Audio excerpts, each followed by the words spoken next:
بسم الله الرحمن الرحيم. السلام عليكم ورحمة الله وبركاته. ازيكم يا حبايب قلبي؟ عاملين ايه؟ يا رب تكونوا في اتم صحة واحسن حال ان شاء الله. النهارده هنعمل معاكم محشي، بس مش الفكرة في المحشي ذات نفسها، الفكرة في التفريزات والتجهيزات اللي قبل المحشي اللي تخليكي تعمليه في اي وقت. يعني مبقاش حاجة صعبة عليكي مثلا وتحملي هم بقى هعمل محشي النهارده. شوفوا انا الحاجات دي كلها انا مفرزاها تفريز جميل جدا. هنا انا مفرزة ادي كروم جميل اهوت، وهنا ده ورق عنب، وهنا دي التسبيكه اللي انا عملتها معاكم، وهنا دي الفراخ انا بجيبها بغسلها كويس جدا وانقعها بالخل والليمون واغسلها بالدقيق واحفظها زي ما هي كده على الحله على طول. انا طبعا بفكها داخل التلاجة، انا سمعتها مره من دكتور إيه عشان ايه صحيه اكتر يعني. بس قبل ما بحطها في الحله بمشي عليها ليمونه كده ايه تجدد الريحه بتاعتها وتبقى حلوه. بس هي مغسوله ونضيفه كل حاجه. دي اشوفه حاجه المحشي جاهزه اهي، ولا تعب ولا اي حاجه خالص، كله على جاهز على طول. كل اللي انا عملته بس عشان اعمل محشي، قطعت بصل وطماطم وفلفل اخضر وضفت لهم كام فص كده صحيح احطه معايا توم. اهي تكون الصوره واضحه اهي، بصل وطماطم وفلفل اخضر وتوم صحيح. وهنا دي ادي الخضره بتاعت المحشي غسلتها وقطعتها. ودي الرز غسلته وصفيته كويس اهو. يعني خلاص حاجة المحشي قدامي جاهزة من غير تعب ولا أي حاجة. يا ريت كلنا يعني نعمل الحاجات دي. الشتا صعب بصراحة السنة دي، واللي عنده مدارس أو موظفين أو كده. أنا بقى نروح على البوتاجاز ونشوف هنعمل إيه مع بعض. أنا هنا جبت الحلة وحطيتها على النار، وهحط فيها حتة سمنة صغيرة. هنزل بقى هنا بالفرخة. بسم الله. هنا دي البصلة أنا مقطعاها. ادي الليمونه اللي انا عملتها كده عليها من كل النواحي اهي، جوانب يعني. ولا ده ورق راوله كده، كام ورقه حطها عليها. ههدي عليها بقى واسيبها مع نفسها شويه. هضيف لها هنا دي معلقه صغيره بهارات فراخ. انا مش هضيف الفلفل الاسود دلوقتي علشان بيسمرها، وده هتقسمها بمسكه اهي.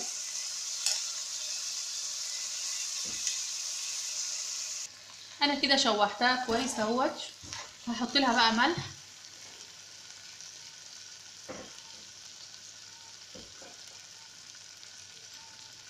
الملح طبعا انت بتحبيه.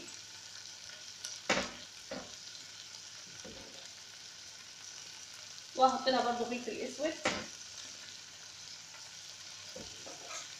وهنزل بقى بميه هنا سخنه. بسم الله. انا مش هكتر عشان عايزاها تستوي كده في عرقها. نروح بقى نعمل المحشي على ما هي ايه تستوي.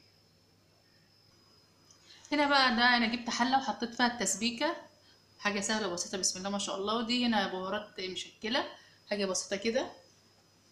وهنا دي معلقه صغيره كمون،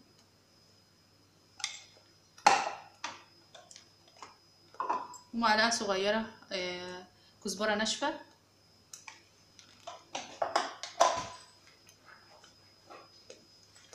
وهنا معلقه صغيره فلفل اسود.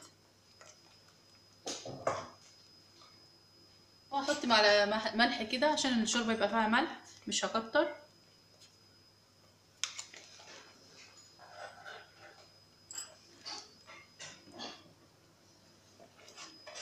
اديها تقليبتين كده مع بعض.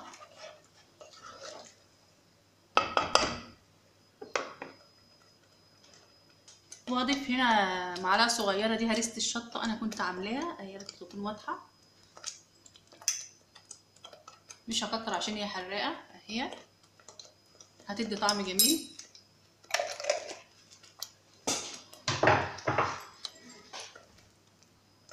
هنزل هنا بالرز.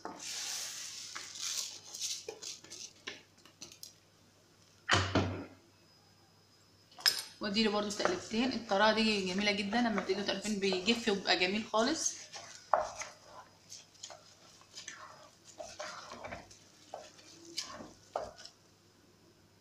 هنزل هنا بالخضره، دي شبت وكزبره وبقدونس.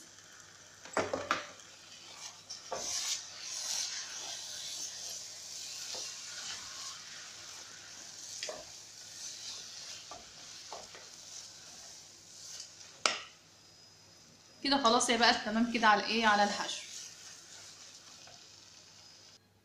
ادي الحله حطيت فيها الحاجات اللي انا مقطعاها، بتدي طعم جميل جدا وبرده بتحميها انها تتحرق. الورق اللي بيتحط في الارض مثلا اللي هو الاخضر طبعا بيخليها تتحرق اكتر لانه بيحبس الميه، بيحجزها عن المحشيه اقصد. فبالتالي بتضطر انها ايه تتحرق، لكن كده بتوصل لها الميه بكل سهوله وبتدي طعم في نفس الوقت.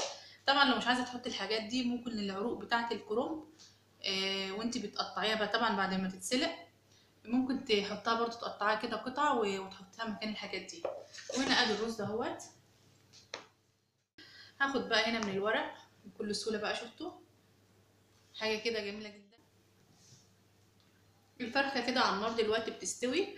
ان شاء الله ما تستوي انا هنشيلها من الحله، طلعها منها وازود الشوربه بقى، بتبقى طعمها احلى بكتير. دي طريقه تانية برضو من الطرق اللي انا بعملها لكم. المحشيه جميله اهي، حاجه يعني كده بكل سهوله خالص. بتاخد حبه رز يعني ايه صغيرين كده،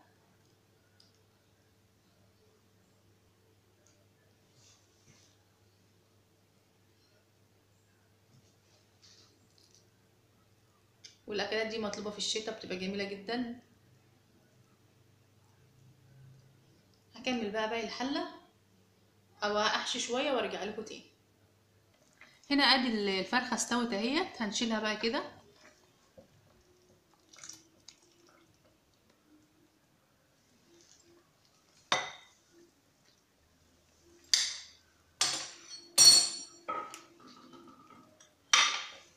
وهزود بقى الشوربه دي بقى ميه، بتدي طعم جميل جدا. هي المفروض الميه كانت تبقى اقل من كده على الفرخه في الاول، بس مفيش مشكله. هسيبها بقى تغلي مع بعضها شويه وبعدين ايه اطفي عنها. انا زودتها كمان شويه عشان هحتاج شوربه اكتر للمحشي. بسم الله ما شاء الله، شوف شكلها جميل ازاي ودسمه وحلوه.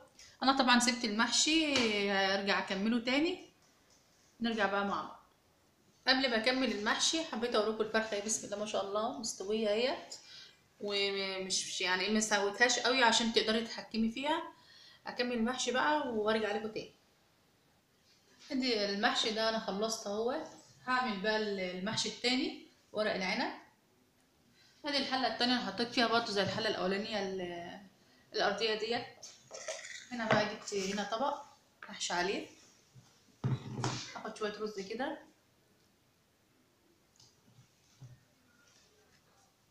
واقفل من هنا كده من فوق اهو، واقوم واخده الجناب كده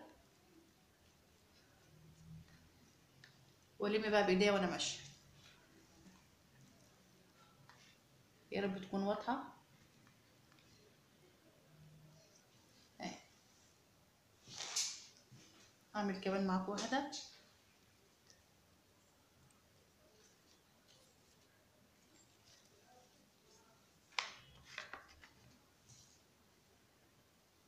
شفتوا الحاجه اللي متخزنه بتنفع ازاي في وقت زنقه؟ جالك ضيف عايزه تعملي مثلا اكله حلوه برضو، ميبقاش مثلا حاجه تقليديه او مثلا جايه فجاه، هتعملي في اي وقت هتحبي روح يعني نفسك راحت ليه او كده هتعمليه.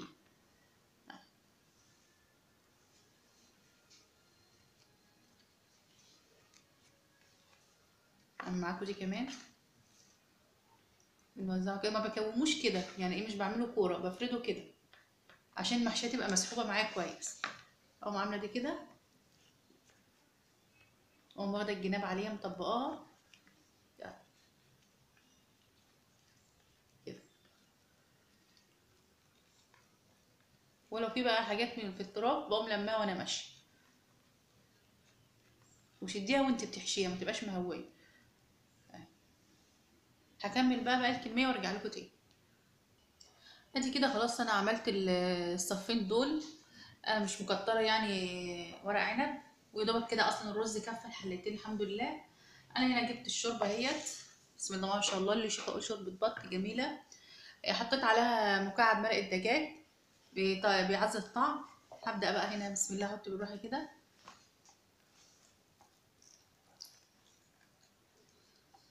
وهنا دي نص الليمونه التاني اللي انا كنت عامله بيه الفرخه، عملتها على هنا على الوش عشان تدي مزازه حلوه وطعم. انا مش هكتر اكتر من كده، يا دوب يعني بادئ يغطي حاجه بسيطه. انا مش هحط كتير على على المحشي ده برضو، يا دوب اغطيه حاجه بسيطه كده، واهز الحله كده. وادي كده برضو ظبطت اهوت. هولع بقى على النار على عالي شويه اول 5 دقايق، وبعد كده ههدي خالص، وما يستوي ان شاء الله اوريهولك. ادي المحشي بعد ما استوى بسم الله ما شاء الله جميل اهوت، ومش مفيش حاجه فيه مفككه ولا حاجه. وهنا برضو ده ورق العنب اهوت. هغرب بقى واوريكم ان شاء الله الاكل. وده الشكل النهائي بتاع المحشي بتاع النهارده، بسم الله ما شاء الله، طعم وريحه جميله جدا. جربوه. والاحسن في الموضوع ان هو طبعا سهل، ما خدش مني وقت. ما فيش الا الحاله الاولى كان الباب خبط، فبصراحه يعني ايه كان جالنا ضيوف، فركنت شويه يعني حاجه بسيطه ما استغرقتش وقت.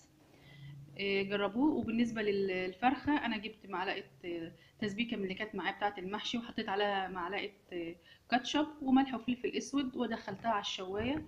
بسم الله ما شاء الله. ادي المحشي اهوت. جربوا الطريقه وقولوا رايكم في الكومنتات، ويا ريت اللي مشتركش يشترك في القناه. تحياتي لكم، مع الف سلامه.